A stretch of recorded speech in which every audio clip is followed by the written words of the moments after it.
Fala pessoal, tudo bem? Dando continuidade na nossa série aqui, né, de leitura dos volumes do Manga Real. E hoje a gente tem o volume número 2, né, com a bela contracapa. Eu gosto bastante.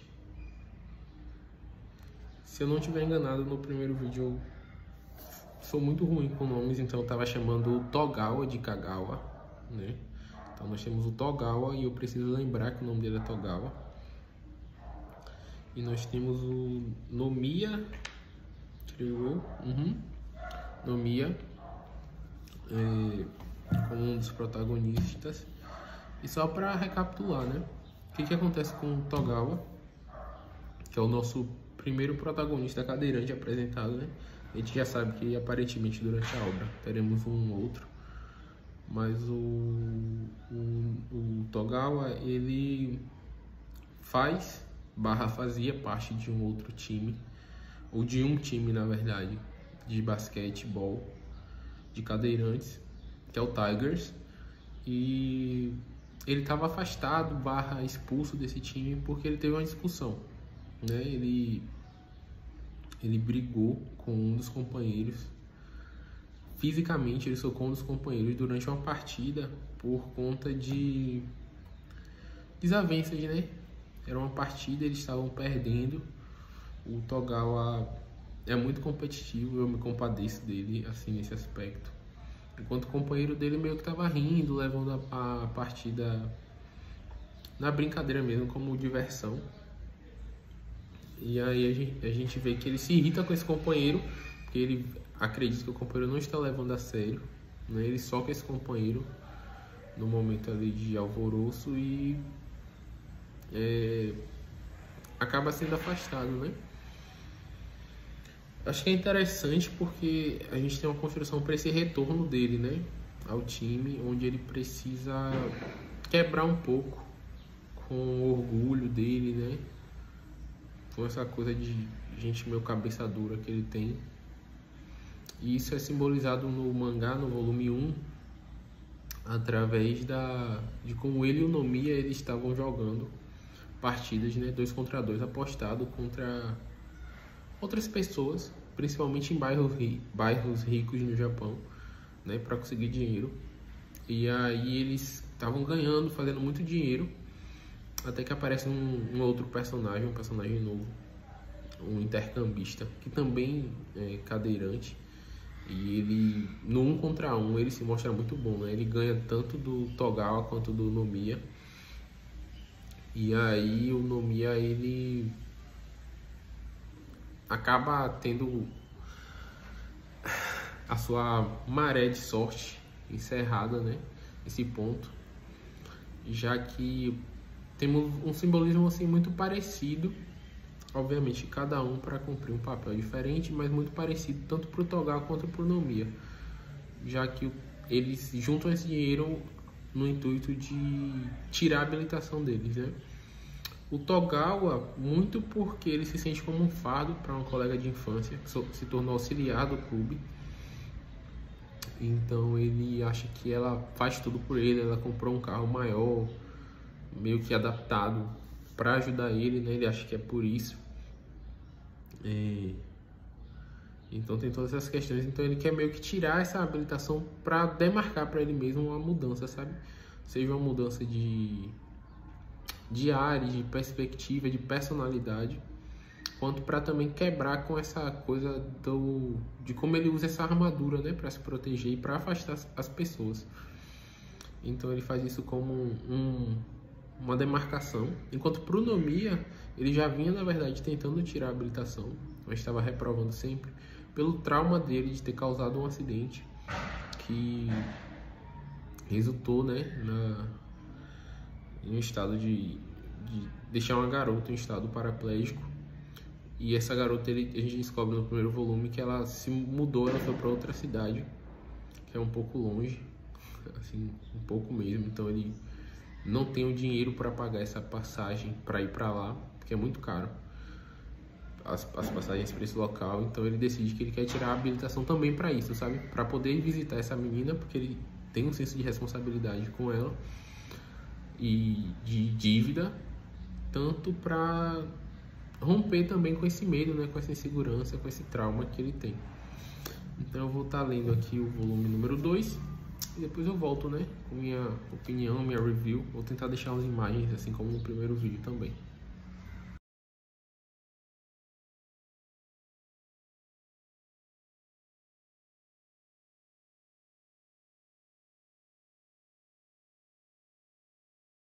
Então, pessoal, tô de volta. E aconteceu muita coisa no volume 2, né? Vou dar uma olhada para relembrar. Mas enfim, o Togawa, ele retorna ao time, ao Tigers, tá jogando, mas ele sente que ele não tá mais no mesmo nível que anteriormente, né? Tem dificuldades para fazer jogadas. E ele realmente tá abaixo, assim. E aí um dos colegas dele disse que não é mais, né? O Tigers não é mais um time unido, muito por conta dele, das atitudes dele, e fala pra ele não voltar mais pro Tigers, sabe? É interessante que ele aparece no treino novamente e continua, sabe? Ele continua treinando, e aí o mesmo colega pergunta por que ele voltou, né? E ele disse que ele não tem outro lugar para ir, né? Não tem mais lugar nenhum para ele. E eu acho que é uma temática recorrente dos nossos três personagens principais nesse volume aqui. Indo pro Takahashi, a gente vê ele no hospital e é bem triste, né? É um mix de sentimentos não muito bons, porque a gente vê que ele era um aluno muito bajulado, sabe? Muito popular, muito querido, entre aspas. Um aluno muito bom também, um atleta muito bom. Não à toa ele era o capitão do time de basquete da escola. Mas depois que ele sofre um acidente, perde os movimentos, ele meio que começa a se dar conta, né? Sobre amizades e tudo mais, que o pessoal não gostava dele em si, né? Mas da imagem social que ele passava. Então, no primeiro capítulo, no primeiro volume, a gente teve uma moça que deu uma carta de amor para ele, uma declaração que ele sequer chegou a ler. E aí essa menina, ela vem visitá-lo no hospital e ele fica muito empolgado e muito feliz. Mas é um pouco triste, porque ele descobre que ela só foi ali para dizer a verdade para ele, que ela não queria namorar ele de verdade, que o interesse que ela teve por ele foi muito mais por ele ser um bom jogador de basquete, ser popular, sabe? Então a gente vê essa quebra dele de perceber que era muito pelo que ele mostrava ser e não pelo que ele é. Até porque ele também não é muita coisa, né? Cá entre nós, ele era muito otário. Mas é uma quebra, assim, principalmente a posteriori, porque os médicos confirmam de fato, né, que ele não voltará a andar. Até então ele estava com essa convicção que ele voltaria a andar e que ele jogaria no basquete novamente. E é muito legal porque a gente vê que o Takahashi aqui, ele tem flashbacks da infância, da mãe, apesar de eu continuar achando que não é uma das principais temáticas, parece uma temática secundária. A gente tem essa coisa da mãe, da imagem materna, trabalhada nesse sentido, sabe? A mãe dele foi meio que o primeiro suporte quando ele jogava basquete. E a primeira pessoa que ele tenta agradar nesse flashback dele enquanto criança, né? Ela até fica chamando ele de Nobu, que é o apelido dele. E desde jovem ele já mostra talento pra coisa, né? E é muito interessante que aqui no hospital uma outra menina vem visitá-lo, que é a namorada dele, na verdade, né? E ela, eu acho que, assim, o autor ele tenta passar não sei qual a imagem exata que ele tenta passar dela, né? Mas ela não me parece uma menina convencional, sabe? Pelo menos não pra quem tá habituado com essas histórias, assim. Ou que você espera por parte dela depois do volume 1, né? Mas ela tá aqui, vem visitá-lo. Inclusive é a única pessoa que vem visitá-lo para além da menina da carta, né? Porque até então ninguém dos amigos dele. Inclusive ele dá um piti por conta disso. Que esses amigos não vieram visitá-lo. Ele acha que é porque o pessoal não tá com contato dele, porque o telefone dele quebrou. Mas ele só não é importante de verdade para essas pessoas. Então essa namorada dele vem visitá-lo, ele é bem rude, pede para que ela vá embora. Até porque ela lembra ele do acidente, né? Eles estavam juntos quando aconteceu. E aí outra pessoa vem visitá-lo, sabe? Que é o Sek. Ele é do primeiro capítulo, ele era um menino novinho. Ele era amigo do nosso primeiro protagonista, né? Do Nomiya. E ele meio que vira casaca para poder se sentir incluído na escola e tudo mais. E aí o Nobu, que é o Takahashi, né? Eu vou chamá-lo de Nobu porque eu acho que vai ser mais fácil para mim de lembrar. O Nobu fazia muito bullying, fez ele raspar a cabeça. No treino eles não passavam a bola, né, pro Saki. E mesmo assim o Saki foi lá visitá-lo, o cabelo um pouco maior. E essa cena é bem forte, assim, sabe? Porque a gente vê o Nobu sendo o que ele é, o que ele tenta ser, né? Esse vilão, essa pessoa que afasta os outros. Então ele fala que quando ele voltar a jogar basquete, o Saki vai voltar pro banco. Ele se surpreende que o pessoal tá passando a bola pro Saki, né? Ameaça o Saki dizendo: ah, você quer que eu raspe sua cabeça de novo? E aí o Saki, ele, em nenhum momento assim, ele devolve na mesma moeda, ou apela, mas o Saki, ele é muito cirúrgico em algumas falas.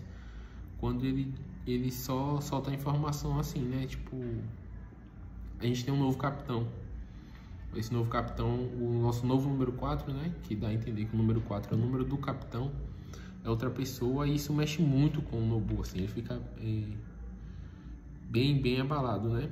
O Nomiya, ele encontra o Saki, ele pergunta sobre o Takahashi, o Nobu, pro Saki.